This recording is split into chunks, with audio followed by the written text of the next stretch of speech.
저희 시댁은 가난한 시골 소작농 집안이었는데 아버님 때에 운 좋게 땅 투기를 한 것이 대박이 나면서 돈을 번 소위 말하는 졸부 집안이었습니다. 물론 제 남편의 집안인데 이리 함부로 이야기하는 것도 나쁜 짓이겠지만 저나 남편이나 시댁 집안에 좋은 감정이라고는 없으니까요. 남편은 어릴 때부터 누나 셋에 장남인 형까지 드세고 욕심 많은 형제 밑에 치이며 부모님에게까지 차별받으며 살아왔어요. 가난했던 시절부터 형편이 좋아진 시절 이후에도 남편에게 내 것은 없었죠. 삶은 감자 하나를 받아와도 제 것은 금세 해치우고 남편의 것마저 빼앗아 먹는 욕심 많은 형제들. 돈이 있을 때나 없을 때나 새 것은 구경도 못 해보고 늘 형이 함부로 그리고 무시로 사용하던 온통 낡아해지고 부서진 물건과 옷을 물려받아 입어야 했던 남편은 그 탓인지 어릴 때부터 몸도 약했고 주눅들어 소심한 성격을 가졌다 보니 더 무시당하고 차별당하고 살았죠. 저로 말할 것 같으면 어릴 때부터 늦둥이 외동딸로 태어나 노쇠한 부모님을 대신해 집안의 가장 노릇을 하며 밭일부터 공장일까지 안 해본 일이 없을 정도로 어린 나이에 사회생활에 잔뼈가 굵어 목소리 큰 놈이 최고다 하는 그 시절에 통용되는 사고방식으로 일부러 더 기세고 당당하게 살아가려고 노력했던지라 남편 역시 저를 만나고 나서야 그나마 제가 호통치고 등 떠밀고 해서 조금이나마 어깨를 펴고 살아갈 수 있었어요. 오죽 지난 세월을 그리 가족들로부터 소외당하고 살았으면 하는 마음에 안쓰러워서 제가 더 심하게 한 것도 물론 있지만요. 그 시절에 어린 여자의 몸으로 가난한 집안의 가장 노릇을 해야 했으니 제 삶도 얼마나 퍽퍽했을지 상상이 가시나요? 그러다 보니 전 쥐뿔 가진 것은 없어도 늘 당당해야 한다고 스스로 세뇌하듯 되뇌이고 다녔고 내 인생을 바꿀 수 있는 것은 결국 나뿐이라는 생각에 어떠한 어려움이나 속상함 앞에서도 굴복하는 법이 없는 그런 성격이었죠. 남들은 저를 보면 드센 아줌마라고 생각하겠지만 또 그러면 어떻습니까? 내 남편 든든하게 받쳐주고 내조하면서 하나뿐인 내 딸, 날 닮아 씩씩하고 당차게 살아갈 수 있도록 가르치면서 이만큼 살아냈으면 된 거 아니겠어요? 저와 남편은 서울 상경에서 처음 취직한 신발 공장에서 만나 결혼까지 하게 되었어요. 솔직히 말해 월급을 많이 받는다고 할 수 없었지만 이 업계에서만큼은 실력을 인정받는 숙련공들로 대우를 받으며 장기 근속까지 했으니 최고의 직원들이었죠.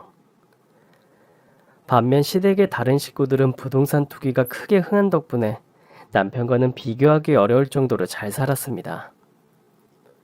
장남인 아주버님은 자영업자로 꽤 규모가 큰 식당을 운영하고 있었고 시누이들도 작은 원룸 한 채라도 하나씩 물려받아 가지고 있는 건물주들이었죠. 네, 맞습니다. 남편은 땡전 한 푼 부모에게 받은 것이 없었어요. 낳아준 것만으로도 고맙게 생각하라며 오히려 키워준 값을 요구하지는 않으면 다행이라고 생각되어지는 것이 바로 시부모님이었으니까요. 특히 시어머니의 장남에 대한 집착은 요즘 사람들 눈으로 똑같이 옛날 사람인 제 눈에도 과하다 싶을 정도였죠. 시모는 자식들의 계급을 나누어 대놓고 멸시를 주는 그런 사람이었습니다. 알겠니? 너는 천민이고 우리 집안 장남은 귀족이야. 아휴, 뭐 어릴 때부터 공부를 잘하기를 했어. 그렇다고 몸이 건강하기를 했어.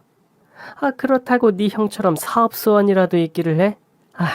어쩌다 내 뱃속에서 저런 무용한 것이 나아졌는지. 그러며 시어머니는 이 집안에 돈이 마를 날이 없이 펑펑 쏟아져 나오는 것이 모두 장남 덕이라고 생각하는 듯 했고 장남인 아주버님이 식당을 크게 해 성공할 수 있었던 것이 부모가 물심양면 투자한 덕분이라는 생각 자체를 안 하는 듯 했습니다. 남편에게는 500원짜리 양말 하나를 새로 사주는 것도 아까우면서 말이죠. 같은 배에서 태어난 자식이라고 모두 같지 않다는 것을 시어머니는 온몸으로 보여주셨죠. 세상에 깨물어 안 아픈 손가락은 없어도 더 아픈 손가락은 있다더니 시어머니는 정말 남편을 안 아픈 손가락으로 취급했죠.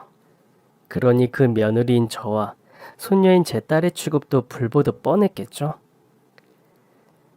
끼리끼리 만난다더니 시원찮은 것들끼리 만나 뭐하나 잘하는 게 없어. 남들 다 낳는 아들 하나를 못 낳고 말이야. 솔직히 저희는 처음부터 둘째 계획이 없었습니다. 하나도 기르기 힘든 세상, 변화하는 세상은 나만 놓는다고 잘하는 게 아니었다는 걸 우리 부부는 누구보다도 잘 알았기 때문이죠. 하지만 아들에 집착하는 남아 선호 사상의 맹렬한 추종자였던 시어머니는 제가 딸을 낳은 것조차 우리가 부족해서 그런 것이라며 무시하기 일쑤였습니다. 우리 큰아들, 이번에 우리 이쁜 손주가 대학 들어간다지? 자, 이걸로 우리 이쁜 장손 대학 입학 기념으로 차나 한 대 뽑아줘라. 아이고 어머니, 너무 통 크게 쓰시는 거 아니에요? 이렇게까지 안 하셔도 되는데. 우리 장손이 대학에 들어가는데 이 정도는 해줘야지. 시어머니는 마치 우리 보라는 듯 일부러 그러는 것처럼 사소한 것 하나를 해주어도 우리 보는 앞에서 일부러 그렇게 과시하듯 떵떵거렸죠. 정작 장손인 아주버님의 아들은 서울의 이름도 잘 모르는 그런 대학에 간신히 턱걸이로 들어가는 수준이었고, 우리 딸은 인류 대학을 들어갔는데도 시어머니는 관심을 가지기는커녕 우리 딸이 몇 살인지도 기억 못하는 분이셨습니다. 아무리 그래도 자기 손녀인데 너무하죠. 집안에서 우리 식구는 없는 이만 못한 취급, 언제나 찬밥이었습니다. 아니, 차라리 찬밥은 배고플 때 쓸모라도 있게 여겨지지 우리 식구는 그보다 못한 취급을 받았어요. 그런 차별은 대를 이어 쭉 이어졌습니다. 명절에 손주들에게 용돈을 나누어 줄 때도 아주버님의 아들은 장남의 장손이라는 이유로 100만 원씩 턱턱 내주면서 우리 딸은 막내 아들의 딸이라는 이유로 1,000원만 주기도 일쑤였죠. 아휴, 내가 안 주기도 거시기 하고. 이겼다, 받아라. 감사합니다, 할머니. 아이고, 우리 장손, 용돈 두둑이 넣었다. 에이, 할머니, 또 100만 원이에요? 이제 나이도 한 살 더 먹었는데 10만 원 정도는 더 넣어주시지. 아이고, 뭐 사고 싶은 거 있어? 말해봐. 이 할미가 보너스로 얹어준다. 우와, 우리 할머니 최고! 할머니, 저도 아껴서 잘 쓸게요. 감사합니다. 얘는 배알도 없나? 그게 그렇게 좋으냐? 평소에 얘한테 을일매나 못해주면 1,000원 가지고 저리 좋아한다. 에휴. 아무리 형편이 안 좋기로서니 어린 것이 벌써부터 저렇게 거지 근성을 보여서야. 아이고, 우리 장손 갖고 싶은 게 뭐여? 지금 백화점 갈까? 좋아요. 아니, 애가 무슨 죄가 있다고 애가 뭘 한다고 저런답니까? 우리 애는 그 1,000원이 정말로 좋아서 좋아한 게 아니라 평소 할머니의 사랑이라는 것을 받아본 적도 없는 애고, 이럴 때가 아니면 그나마도 병풍, 투명인간 취급당하기 일쑤였으니 그 돈 1,000원이 아니라 그렇게라도 할머니와 말 한마디 섞어보고 관심받는 것이 좋았던 평범한 아이였을 뿐인 것을요. 대체 이런 결혼을 왜 참고 살았냐고요? 그놈의 콩깍지가 문제죠. 남편의 선하고 착한 면에 제가 먼저 반해 적극적으로 대시해서 이루어진 결혼. 이놈의 콩깍지는 애를 낳고 키워도 벗겨지지가 않더라고요.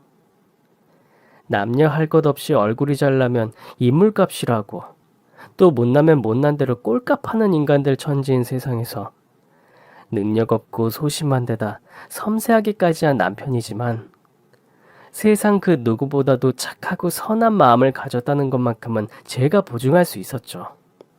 이 남자 저 남자 만나봐야 결국은 그놈이 그놈이라는 말도 있잖아요. 마음은 소녀처럼 여리고 몸이 약해 고된 일도 못하는 남편이지만 성격은 내가 두세고 힘도 내가 세니 서로가 서로의 부족한 면을 채워주면서 살아간다고 생각했죠. 특히 남편은 그런 섬세한 성격 덕분에 저와 딸아이를 정말 아끼고 잘 챙겼어요. 가정적이고 정 많고 사랑 많은 사람. 그게 남편이었죠. 왜 그래? 오늘도 회사에서 혼났어? 아니, 그런 건 아닌데. 남편은 밖에서 조금만 안 좋은 소리를 듣고 와도 금세 다 자기 잘못인 양 우울해하기 일쑤였고, 그런 남편을 북돋아 주는 것은 우리 모녀의 몫이었죠. 힘을 내요, 우리 슈퍼맨. 그래요, 여보. 남들이 뭐라고 하든 신경 쓰지 마. 나하고 우리 딸 수빈이한테는 당신이 우주 최고 슈퍼맨이니까. 고마워. 당근이 필요한 사람이 있고 채찍이 필요한 사람이 있다잖아요. 우리 남편은 바로 당근이 필요한 사람이었고, 저와 딸은 못해도 잘한다, 잘한다, 더 잘한다. 남편을 떠받들어주면서 어릴 때부터 억눌린 자존감과 자존심을 세워주려고 노력했죠. 우리끼리 행복하게 잘만 살면 좋을 텐데 현실은 그렇지가 못하죠. 특히 우리나라에서는 말입니다. 명절에 모일 때마다 아이들을 비교하고 차별하는 걸 버티는 것도 힘들어 죽겠는데, 무슨 날만 되면 집안일과 음식 준비는 오롯이 저의 몫이었습니다. 우리 식구는 먹지도 않을 전을 수십 개를 부치고 튀김에 산적까지. 해보신 분들은 다들 공감하시겠지만 아무리 제가 체력이 좋아도 버티는데 한계가 있잖아요. 참다 못해서 좀 도와달라 하면 이럽니다. 아유, 예. 저 고운 손으로 전을 부치라는 거니? 기름때 묻는다. 아니, 어머님. 제 손에 기름때 묻는 건 괜찮고요? 예. 그네 집은 집에서 가정부도 쓰는 거 몰라서 이러니? 귀족은 손에 물 한 방울 묻히는 거 아니다. 아이고, 우리 큰며느리. 이 고운 손을 어떻게 전 따위를 부치는 데 쓰니? 아, 됐어요. 말 거는 내가 잘못이지. 쟤는 어쩜 말을 해도 저렇게 우악스럽게 한다니. 에휴. 어머니, 그러지 말고 이 멜론 드셔보세요. 백화점에서 사온 거랍니다. 이런 식이었죠. 저희 집 식구들은 너무 분하고 억울했죠. 당장이라도 뒤집개를 저 쌍판에다 던져주고 확 제사상 들어엎고 박차고 나가고 싶은 심정뿐이었지만, 그랬다가는 저 몹쓸 것들이 제일 만만한 우리 남편을 어떻게 들볶을지 너무 뻔했기 때문에 꼭 참을 수밖에 없었죠. 시댁에만 갔다 하면 참을린이 3개로 모자라 30개쯤 써서 목구멍으로 삼켜야 할 정도였어요. 꾹 참고 시키는 대로 할 수밖에 더 있나요? 그래도 남편의 가족들이고 저 여린 심성의 가족들과 척을 지고 살 사람도 못 되는걸요. 저런 남자에게 사랑에 빠진 내 엇보겠거니 했지요. 그런데 이 형님이란 인간은 알고 그러는 건지 말 그대로 곱게 자라 눈치를 쌈 싸먹어서 그러는 건지 참고 또 참는 사람을 매번 긁더라고요. 동서, 동서. 아, 왜 부르세요? 왜 이렇게 행동이 굼떠? 빨리 이리 와봐. 왜 그러시는데요? 내가 커피 내리다가 그만 커피가루를 쏟아진 뭐야. 치워줘. 형님, 그 정도도 손수 못하세요? 어머, 그 냄새나는 걸레를 내가 어떻게 잡니? 아휴, 미치겠다 진짜.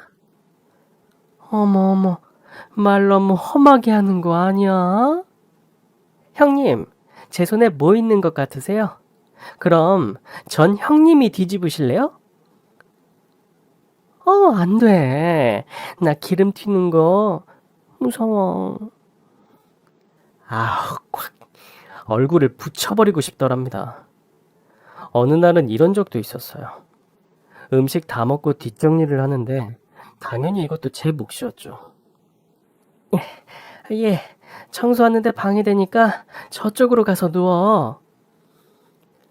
그놈의 장손이 어른이 청소를 하고 있는데 거실 바닥에 배를 깔고 누워서 걸리적거리길래 한마디 했죠. 그랬더니 온 식구가 나서서 역성을 들지 뭡니까? 예, 너 지금 우리 장손한테 말투가 그게 뭐니? 마이 써는 동서나 동서 딸과는 다르게 섬세한 사람이란 말이에요. 아이고, 난리 났다 진짜. 아이고, 자가자가 말 폰세 좀 봐라. 동서, 청소 하루 이틀 해본 것도 아니고, 어? 요렇게, 어? 잘 피해서 알아서 청소를 해야지. 힘들어서 쉬고 있는 애한테 그러면 돼요? 주는 대로 처먹고 배 깔고 퍼질러 있는 게 대체 뭐가 힘든 일이 있었다는 건지. 그나마 우리 씩씩하고 똑똑한 딸내미가 중학생이 되고 나서부터는 그러지 말라는데도 자기 엄마만 고생하는 거 보기 싫다고 일을 도와주어 한숨 돌릴 수 있었죠. 그런데 참 하늘도 무심하시죠. 우리 딸이 고등학교 들어가기 직전 남편이 교통사고로 하늘을 떴습니다. 심지어 뺑소니였는지라 범인은 잡지도 못했어요. 요즘에야 길에 깔린 게 CCTV라지만 당시에는 그렇지 않았으니까요. 저와 딸은 큰 시리에 빠졌죠. 사람이 마음이 약한 게 유일한 흠이었지. 남에게 나쁜 말 한마디를 안 하고 평생 착하게만 산 사람인데 정말 귀신은 죽어 마땅한 놈들은 안 잡아가고 우리 남편처럼 선한 사람이나 쫓아다닌다 싶은 나쁜 생각까지 들지 뭐예요. 한참 사춘기에 예민한 시기인 우리 딸도 크게 슬퍼하며 며칠을 식음을 전폐했고 저 역시 다르진 않았습니다. 조촐하게 치르는 장례식장에서 저와 딸은 대성통곡을 하는데 다른 식구들은 예의상 방문해준 것이 너무 티가 팍팍 나게 슬퍼하는 기색이 전혀 없었죠. 거기다 어머니와 형님은 오히려 수상쩍기까지 했어요. 아유, 보험금 확인부터 할 걸 그랬네. 에이, 그래도 저 형편에 5억이면 잘 나오는 거지. 그렇게 악착같이 벌더니 보험 하나 제대로 안 들어놓고 뭘 했다니? 어머님이 하나 들어주시지 그러셨어요. 보통 6개월 정도만 남입해도 사망보험금 같은 건 나오니까. 두 사람은 마치 제 남편이 죽기를 기다리고 있었던 사람들처럼 슬픔에 빠져 울고 있는 우리 모녀 앞에서 대놓고 저런 이야기를 했습니다. 나도 모르는 사망보험금 액수를 저 두 사람이 어찌 알며 당장 아빠를 잃은 아이와 남편을 잃은 여자 앞에서 저런 말이 가당키나 한가요? 역시나 이 인간들은 3일장이 끝나자마자 제게 돈을 요구했습니다. 바로 남편의 사망보험금을 말이죠. 예, 보험금에서 1억 정도는 나 줘야 하는 거 아니냐? 그게 또 뜬금없이 뭔 소리예요? 아니 그렇잖니. 사망보험금이라는 것이 사람 목숨값인데 사실 그렇게 따지고 보면 나준 나한테 목숨값을 다만 얼마라도 치러야 하는 거 아니냐고. 그래 동서, 어머님 말씀이 맞지. 맞기는 뭐가 맞아 이 미친 것들아. 아직 향냄새도 안 가셨다. 니들이 그러고도 부모고 가족이야? 어머, 말하는 것 좀 봐. 이 시애미한테 1억이 아깝냐? 어디서 눈을 부라리고 있어? 이게 진짜 미쳤나? 아휴, 우리 집 장난 집안은 아들도 며느리도 손주도 이렇게 집안 어른을 챙기고 생각해주는데 빌빌거리며 살던 천민들이라 그런지 고마움도 모르고 은혜도 모르고. 은혜? 은혜 같은 소리 하네. 당장 꺼져. 이제 나 남편도 줄 거 없는 마당에 어디서 시어머니 대접을 받으려고 지랄이야 지랄이해. 나뿐만 아니라 내 남편 태어나서 지금까지 너희들한테 아들 대접, 가족 대접 제대로 받고 살기나 했냐? 죽을 때까지도 외롭게 눈 감은 우리 남편 욕되게 하면 진짜 가만 안 둘 거야. 저는 그 미친년들에게 소금을 촥촥 뿌리며 장례식 밖으로 맨발로 쫓아냈고 그 길로 인연을 끊었습니다. 남편이 퇴근길에 그렇게 비명 행사한 것도 평생의 한이 되는 마당에 마지막까지 저런 태도를 보이는 시댁 식구들을 내가 더 참을 이유가 없었죠. 지금까지 남편 생각해서 참고 살아왔는데 이제는 그 남편이 없으니까요. 거기다 남편의 보험금에 대해서 하는 이야기하며 그래도 아들이고 시동생인데 동네 떠돌이기가 죽어도 그것보다는 더 슬퍼하겠다 싶어서 미심쩍고 의심스러운 부분도 있었죠. 남편은 뺑소니로 죽었고 범인은 찾지도 못한 상황이니까요. 그래도 사람들이 좀 모자라고 속물스럽기는 해도 그렇게까지 하려나 싶으면서도 사람 일이라는 건 또 믿을 것이 못 되니 미심쩍은 부분은 어쩔 수가 없었죠. 끔찍하게 차별받으며 살아온 우리. 제 남편은 그렇게 마지막까지 가족들에게 대우 한번 제대로 받지 못하고 외롭게 떠났어요. 정말 천추의 한으로 남을 것 같았죠. 남편의 보험금 5억이 있었지만 시어머니 말처럼 사람 목숨값으로 받은 그 돈을 누가 편하게 쓸 수 있을까요? 5억을 전부 딸의 학자금, 결혼자금으로 생각하고 예금으로 넣어둔지라 저와 딸의 쪼들리는 생활은 그대로였죠. 심지어 딸은 아빠의 보험금으로 대학을 가긴 싫다며 수험 준비 중에도 아르바이트를 할 정도로 속이 깊은 아이였으니까요. 시간은 무심하게 흘러만 갔고 저는 여전히 신발 공장을 다녔죠. 딸은 인류 대학에 붙었지만 결국은 항상 돈이 문제였습니다. 대출받고 아르바이트해서 보태면 된다고 고집을 피우는 딸을 어르고 달래고 화내서 겨우겨우 남편의 보험금으로 등록비를 해결할 수 있었고 또 딸이 대학생활만큼은 남들처럼 하길 바라는 마음이 컸던 저는 큰맘 먹고 대학에서 최대한 가까운 곳에 전세방도 하나 얻었어요. 돈 낭비라고 화를 내는 딸을 보면서 제 마음이 얼마나 착잡하던지요. 남들에겐 당연한 것이 우리에겐 낭비고 남들에겐 별것 아닌 것이 우리에겐 너무나도 큰 것이었으니까요. 우리는 여전히 가난했고 이제는 아빠와 남편마저도 없었지만 열심히 살았습니다. 절 닮아 똑부러지고 당찬 딸은 힘들지 않은 게 이상한 것인데도 힘들다는 소리 한 번을 안 하고 학업에 아르바이트까지 열심히 하면서 저에게 힘이 되어 주었죠. 엄마, 그런 사람들한테 기죽지 마. 두고 봐. 내가 훨씬 멋진 어른이 돼서 복수해 줄 거니까. 우리 딸은 늘 그런 말을 입에 달고 살았어요. 어느새 훌쩍 자라난 우리 딸. 너무나도 대견하고 사랑스러웠죠. 그리고 드디어 딸의 20살 생일이 다가오고 있었어요. 남들은 성인식이다, 대입이다, 뭐다 20살이면 예쁘고 멋지게 잘 자라준 자식들에게 이것저것 많이 해준다는데 저는 아무것도 해줄 것이 없었죠. 남편의 보험금 중 남은 것을 빼어 중고차라도 한 대 해줄까 했는데 그것마저도 우리 딸 성격에 뭐하러 그런데 돈 낭비를 했냐며 화를 낼 것이 뻔했기에 저는 딸의 생일이 될 때까지 고민하고 또 고민해야 했습니다. 그리고 생일 당일. 자, 생일 선물이야. 풀어봐. 에이, 엄마는 무슨 우리 형편에 뭘 선물씩이나 해.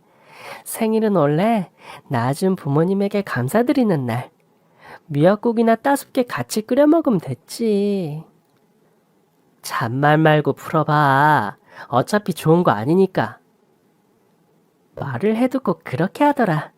엄마는 츤데레야. 츤데레는 또 뭐라니? 딸은 짐짓 불퉁한 얼굴로 툴툴대면서도 내심 기대에 찬 얼굴로 제가 손수 싼 선물 포장을 뜯었죠. 솔직히 전 그 안에 든 것이 무엇인지 알기 때문에 딸아이가 실망이라도 하면 어쩌나 걱정도 했어요. 하지만 웬걸요. 딸아이는 세상을 다 얻은 것 같은 표정으로 기뻐하더라고요. 와, 이게 뭐야 엄마? 이거 엄마 다이어리잖아.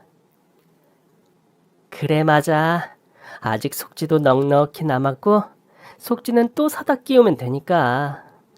그 다이어리는 우리 딸이 태어날 때쯤 남편이 선물한 가죽 다이어리였어요. 당시에 고작 5천 원이나 줬을까 한 별것 아닌 선물이었지만 가난한 우리 형편엔 그마저도 사치처럼 느껴져서 아까워서 쓰질 못하고 아끼고 또 아끼고 혹시 먼지라도 앉지 않을까 하루에 몇 번이나 닦아가면서 보관했던 제 보물이었죠.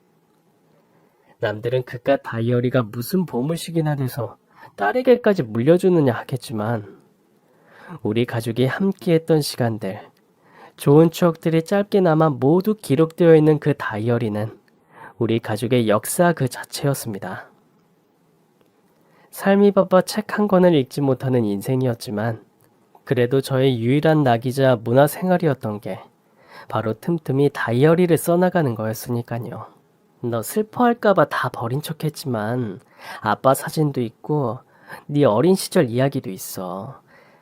이제는 너의 시대가 왔으니 내 이야기 대신 네 이야기를 이어가렴.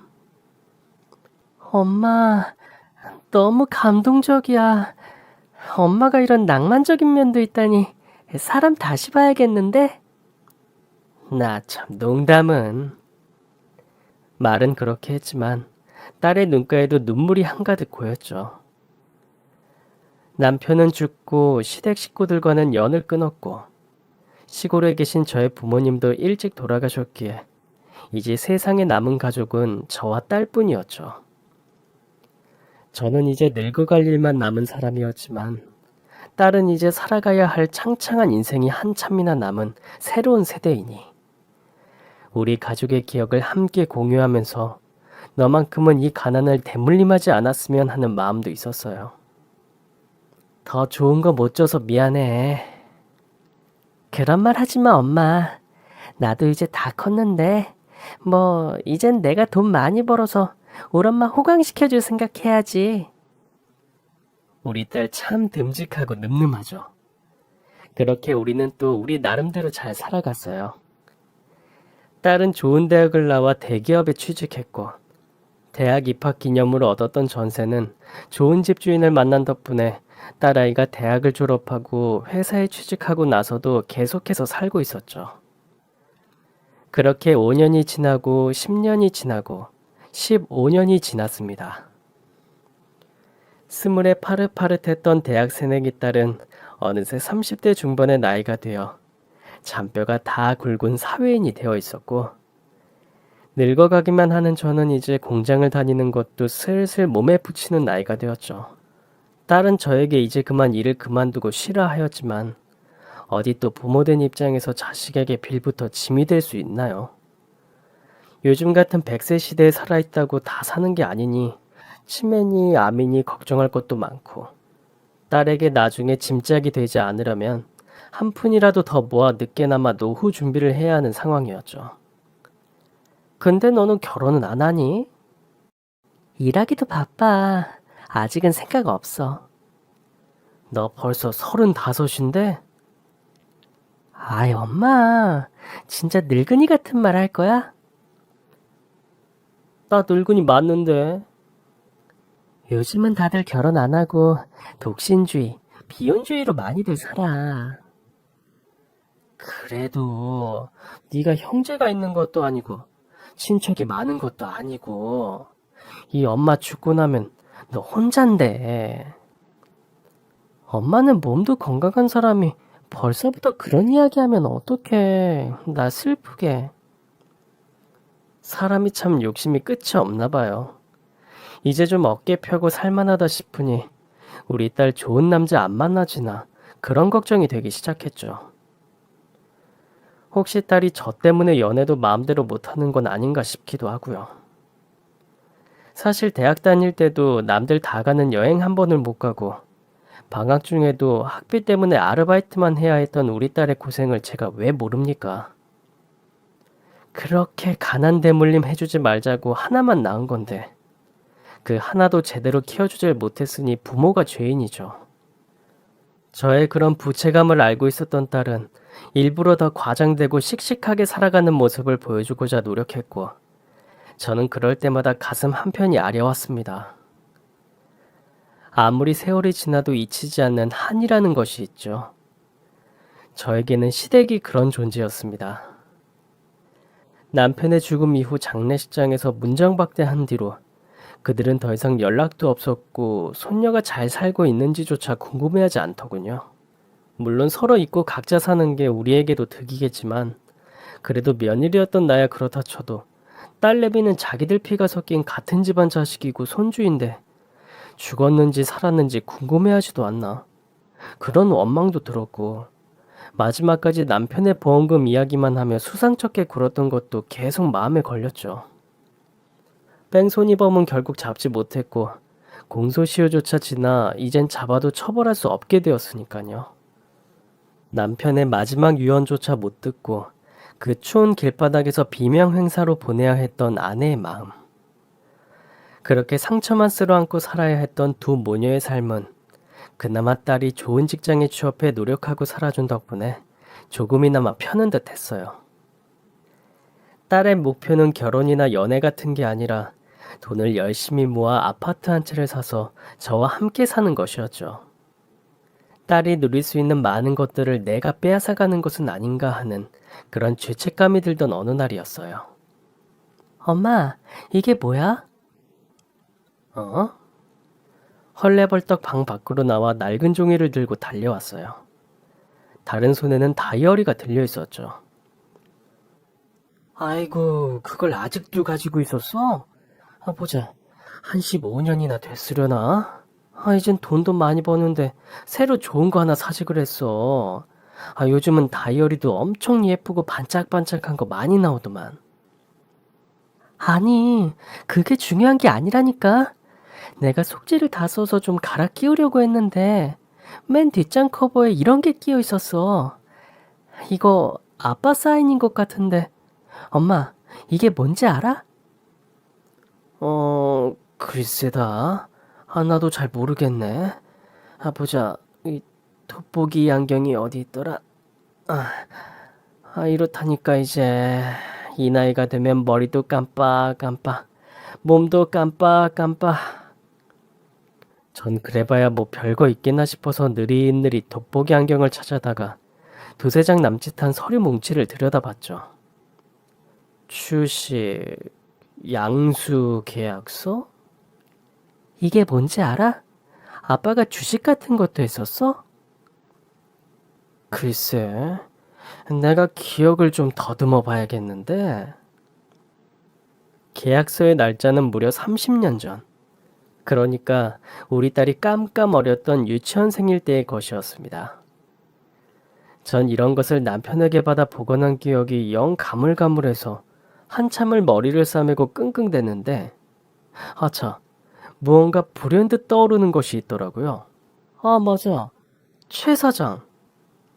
최 사장? 그래. 너 어릴 때 아빠랑 엄마랑 다니던 신발 공장 옆에 조그만 고무 공장을 하는 최 사장이라고 있었거든. 엄마도 아빠도 젊을 때부터 거기서 오래 일했으니 최 사장님하고도 안면을 터서 친하게 지냈었지. 그래. 이제 기억난다. 딸아이는 눈을 동그랗게 뜨고 제 이야기를 기다렸죠. 30년 전, 그때 신발 밑창 같은 것을 잘라서 만드는 고무 공장을 하던 최 사장님은 무슨 새로운 사업을 한다고 그러면서 남편에게 투자를 권유했었어요.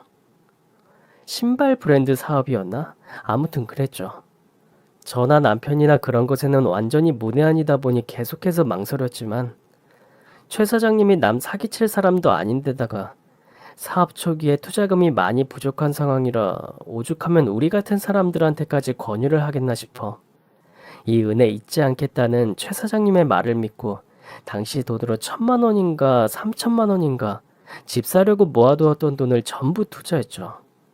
솔직히 말해서 당시 경기가 좋았다고 할 수는 없었던 때라 최 사장님이 돈이 생기면 투자금 회수를 해주겠지 하는 생각만 가지고 있었고 막상 저는 제가 계약을 체결한 것이 아니었다 보니 지분 양수 계약서만 받아들고 까맣게 잊고 있었던 거예요. 남편 성격에 걱정이 되면서도 제가 또 속상해하는 걸 보기 싫어 고무 공장을 처분하고 신발 사업을 하겠다며 떠난 최 사장님을 찾지도 못하고 혼자 전전긍긍하다 마지막까지 말 한마디 못 해본 게 틀림없었죠. 저도 지금까지 까맣게 잊고 있었으니 사실상 버린 돈이나 마찬가지 아니었겠어요. 이거 봐, 엄마. 지분 10%를 아빠에게 양도한다는 내용의 계약서인데 이게 사실이면 아빠가 대주주급 아니야? 에이, 그때가 언제 쪽 이야긴데. 최 사장님이 진짜 그때 사업으로 성공했으면 진작에 우리를 찾아오지 않았을까? 어디 사는지 몰라서 못 찾아오셨을 수도 있는 거 아니야? 그것도 그건가? 남편이 죽고 몸도 마음도 너무 힘들었던 제가 일을 잠깐 쉬었던 기간이 있었어요. 한 달인가 한 달 보름인가 딸도 저도 마음을 추스를 시간이 필요했었죠. 그때 일을 그만두고 다시 일자리를 구했을 때는 집에서 더 가까운 곳으로 옮겼기 때문에 최 사장님이 나를 찾으려 해도 못 찾았을 거라는 생각은 들더군요. 이미 계약 당사자인 남편은 죽었으니 말이죠. 하지만 그렇다 해도 그 계약을 한 이후로도 한참을 그 공장에서 더 일했는데 아예 망하지 않고서야 왜 한 번도 안 찾아왔을까? 최 사장님이 이런 걸 잊어버릴 사람은 아닌데 하면서 복잡한 생각이 들더라고요. 대주양행? 내가 한번 찾아봐야겠다. 엄마 있어봐. 내가 이거 어떻게 된 건지 알아보고 올게. 저보다 딸아이가 더 호들갑이었어요. 대주주니 뭐니 하는 말은 솔직히 와닿지도 않았지만 최 사장님 사업이 아직 안 망하고 유지라도 된다면 투자한 돈을 돌려는 받을 수 있는 상황이었으니까요. 그런 인의를 저버리실 분은 아니니 내심 한편으로는 기대도 했었죠. 그 돈을 받으면 딸이 세우고 있는 이사 계획에 보태면 딱 좋겠다고 생각하면서요. 하지만 일은 제가 생각했던 것과는 비교도 할 수 없을 정도로 어마무시해져 있었어요. 최 사장님의 회사는 몇 년간의 사업고를 겪었지만 IMF를 버티고 악착같이 사업을 지켜온 덕분에 30년이 지난 지금은 주식시장에도 상장되고 해외 무역을 전문으로 하는 글로벌 신발 브랜드가 되어 시가 1조 원의 대기업이 되어 있었습니다. 인정에 못 이겨 모아둔 전 재산이나 다름없는 돈을 어쩔 수 없이 내어준 것이 당시의 돈 1, 2천이 1,000억 상당의 가치가 있었던 거죠. 저와 딸은 말 그대로 완전히 뒤집어질 수밖에 없었습니다.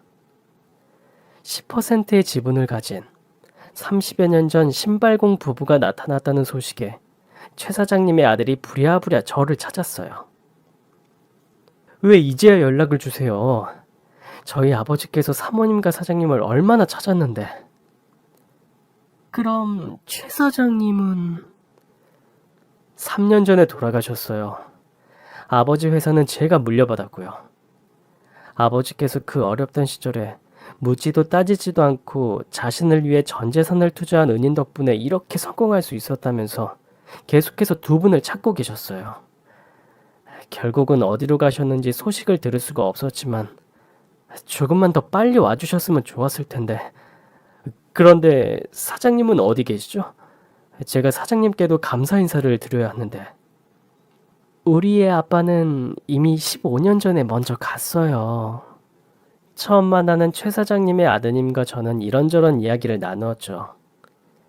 최 사장님의 회사는 처음에는 잘 안 되어 나쁜 생각까지 하셨는데 그래도 내가 이 은혜는 갚고 죽어야 한다면서 이를 악물고 버티셨다고 해요. 솔직히 그보다 더 큰 금액을 투자한 사람이 왜 없었을까요? 최 사장님은 그저 우리 부부 뻔한 형편에 돈을 덜컥 투자하고 독촉도 안 하고 믿고 기다려준 제 남편에게 감명받은 것이었죠. 포기하지 않고 버틴 덕분인지 회사는 굴지의 신발 무역 기업으로 거듭날 수 있었고 회사가 성공한 이후에도 최 사장님은 내가 죽기 전에 이 빚을 갚아야 할 텐데 하고 우리 남편을 찾지 못한 것을 천추의 한으로 여겼다고 합니다. 저와 최 사장님의 아드님은 우리 남편과 최 사장님의 묘에 들러 인사도 드리고 돌아왔어요. 돌아오는 길에 최 사장 아드님, 이제는 최 회장님이 되신 그분이 그러더라고요. 지분을 다 저희 쪽에 매각하시는 건 어떠세요? 안 그래도 경영 승계 문제랑 사업 확장 문제로 주주들이랑 충돌이 좀 있어서 저희가 지분을 더 매입하려고 했던 참이거든요. 지분을 매각해 주시기만 하신다면야 그동안 세월이 쌓은 이자까지 모두 값을 쳐드리겠습니다. 사실 딸이 잘 배워 좋은 회사에 취직하긴 했어도 저나 딸이나 이런 투자니 경영이니 하는 것은 잘 몰랐기에 그냥 그러나 했죠. 1,000억이라니. 내가 평생 살아서도 현금 1억을 만져볼 기회가 없었는데 솔직히 말해 실감도 안 나고 그저 꿈인 것만 같았어요. 그렇게 저와 딸은 하루아침에 노다지를 발견한 사람들처럼 순식간에 신분이 상승했습니다. 하지만 저와 딸은 절대 시댁 인간들처럼은 되고 싶지 않았기에 늘 겸손을 잊지 말고 억만금을 쥐고 있어도 그 돈을 쓰는 사람이 옳게 못 쓰면 날리는 것은 금방이라고 생각하여 그렇게 딸이 꿈꾸던 집 한 채를 사고 똑똑하고 당찬 우리 딸이 또 부동산을 배워서 투자를 해보겠다고 회사도 그만두고 갑자기 불어나 감당이 안 되는 자산을 관리하기 시작했죠. 그런데 참나, 대체 어디서 이 소식을 얻어들었는지 청담동에 있는 우리 새집 주소까지 어찌 알고 찾아왔습니다. 이런 소문은 또 기가 막히죠. 다짜고짜 찾아온 시어머니와 아주버님은 당연히 입구에서부터 경비원에게 가로막혔고 자꾸만 여기 사는 박숙자를 안다면서 난동을 피우니 경비원들이 확인차 저에게 인터폰으로 연락을 했더라고요. 그래서 저는 그래, 내가 니깟 것들 없이도 일이 잘 살고 있다는 것을 마지막으로 보여주자 싶어서 두 사람을 올려보내라고 했습니다. 100억에 가까운 가격을 자랑하는 초호화 펜트하우스를 본 두 사람의 입은 다물어질 줄을 모르고 금세 또 무력에 눈이 멀어 침을 질질 흘리기 시작하더군요. 아이고 아가, 네가 일이 성공할 줄 나는 알았다. 아가라뇨. 내 그 집하고 인연 끊은 지가 언젠데 며느리는 댁에 가서 찾으세요. 처제, 우리 한 번만 살려줘요. 그래도 10년을 넘게 가족으로 살았는데 번쩍번쩍 금붙이로 치장하고 비싼 옷을 입고 다니던 인간들이 어쩐지 행색이 추리하게 느껴졌죠. 두 사람은 완전히 바싹 엎드린 자세로 손까지 싹싹 빌어가며 저에게 그러더군요. 제 남편이 그리 되고 오래지 않아 아주버님 명의의 건물을 통째로 개조해 찜질방과 사우나를 운영했는데 1년에 2차례나 불이 크게 나면서 쫄딱 망했다는 겁니다. 거기다가 두 번째 화재 때는 사망자까지 나오는 바람에 건물이 멸실될 정도로 전소되었고 건물을 날린 것뿐만 아니라 불법 증축, 소방법 위반 등등의 문제로 줄 소송이 걸린 데다가 고객이었던 피해자들에게까지 소송이 걸려 수십억 단위의 피해 배상이 걸려있고 지금도 소송이 끊이지 않고 이어지는 상황이라고 하더라고요. 가지고 있던 집마저 배상 때문에 경매로 넘어가고 지금은 말 그대로 알거지 상태랍니다. 지금 어머님이 15평짜리 좁은 빌라에서 우리 식구들이랑 같이 살아. 어머님 연세도 노쇠하신데 따뜻한 잠자리라도 마련해드려야지 않겠어? 빚 갚아달란 소리는 하지도 않을게. 우리 어머니 편히 모실 수 있는 집 한 채만이라도 좋아. 이렇게 부탁할게. 그래 아가, 내가 예전에는 너무 너에게 모질게 굴었지? 이 늙은이가 나이가 들수록 철이 들어야 하는데 중원 사람을 못 알아보고 내가 진짜 잘못했다. 그렇게 싹싹 빌면서 진짜 신발이라도 핥을 기세로 굽신거리는데 얼마나 통쾌하던지요. 신우들은 뭐하고 저한테 와서 이러세요? 신우들도 다들 잘 살잖아요. 아이고 말도 마라. 그것들은 내 배로 낳기만 했지. 제 엄마 돈 없고 망하니까 이젠 아주 전화를 해도 받지도 않아. 그래, 꼭 피가 섞여야만 가족인가? 처제가 우리 가족에게 얼마나 헌신적이었는지 우리가 왜 몰라. 그 은혜 갚을 기회 꼭 줘. 그래 맞다. 수빈이는 잘 지내지? 결혼은 했으려나? 큰아빠 왔다 그러면 좋아하지 않겠어? 아이고 그래. 오랜만에 우리 예쁜 손녀 얼굴 좀 보고 싶구나. 그러면서 말 그대로 지랄 생쇼를 떠는데 웃음을 참는 것도 힘들더라고요. 제가 실없이 피실피실 웃기 시작하니까 두 노인네는 뭔가 분위기가 이상하다는 것을 감지한 모양인지 힐끗힐끗 지들끼리 눈치나 살피더라고요. 어머니, 그래. 얘기해라. 그거 기억나세요? 수빈이 초등학교 다닐 때 어머니가 설에 세뱃돈이랍시고 장남의 아들 장손한테는 100만 원씩 턱턱 용돈 주고 제 딸 수빈이한테는 딸내미들한테 돈이 뭐가 필요 있느냐며 1,000원 한 장 주셨죠. 아이고, 그땐 내가, 아유, 나 같은 놓친 애들은 다 그렇잖아. 다들 그렇게 살았어. 시어머니는 필사의 변명을 했고 저는 차갑게 웃었습니다. 맞아요.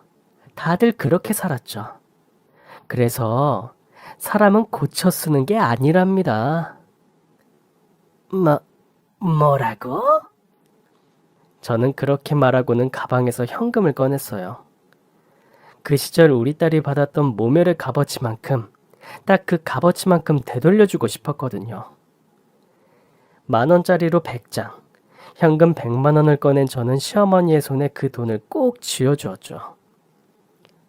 어머니, 이거 들고 가서 맛있는 거 좀 사드시고, 목욕도 좀 하시고, 냄새나서 안 되겠네요. 이번 한 번만 봐드리는 거예요? 다음에 또 찾아와서 이렇게 난동 부리시면 그땐 바로 경찰 부를 거니까. 아니, 네가 지금 무슨 소리를... 저의 변한 태도를 감지하고 시어머니는 또 빽빽거릴 준비를 하더라고요. 그 연세 먹고도 기력은 어디 안 가는 모양인가 봅니다. 하지만 저는 그쪽으로 눈길도 주지 않고 곧바로 경찰을 불러 그치들을 집에서 내쫓았어요. 청담동 펜트하우스가 제 집이라도 됐냐. 안 나가고 버티는 놓친 애들을 경비원들이 멱살 잡고 머리채 잡아가며 질질 끌고 나갔죠.